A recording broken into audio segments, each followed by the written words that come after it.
नमो बुद्धाय. आज आपण पाहणार आहोत धम्माला सद्धम्मरूप प्राप्त व्हायला त्याने मैत्रीला उत्तेजन दिले पाहिजे. केवळ प्रज्ञा ही पुरेशी नसून तिच्या समवेत शीलही असले पाहिजे. असे धम्म जेव्हा शिकवितो तेव्हाच तो सद्धम्मरूप पावतो. प्रज्ञा ही आवश्यक आहे, परंतु शील त्यापेक्षा अधिक आवश्यक आहे. शीलाशिवाय प्रज्ञा भयकारक आहे.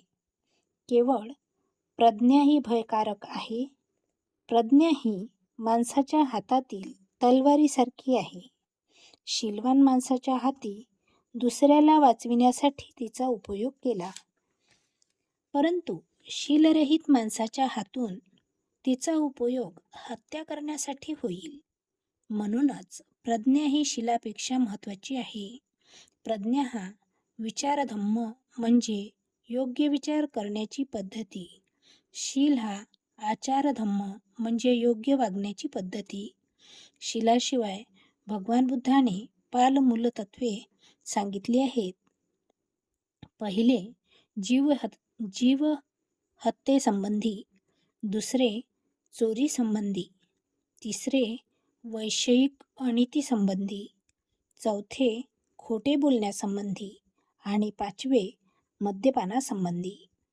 आणि यापैकी प्रत्येकासंबंधाने भगवान बुद्धाने असे सांगितले आहे की हत्या करू नये, चोरी करू नये, खोटे बोलू नये, वैषयिक अनिती करू नये आणि मद्यपान करू नये.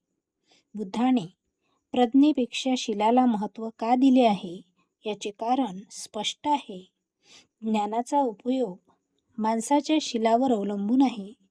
शीलाशिवाय ज्ञान मूल्यहीन आहे असे तो एके ठिकाणी म्हणतो.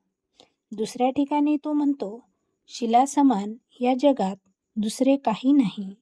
शील हा प्रारंभ आणि शेवट आहे. सर्व कल्याणाचे ते उगमस्थान आहे.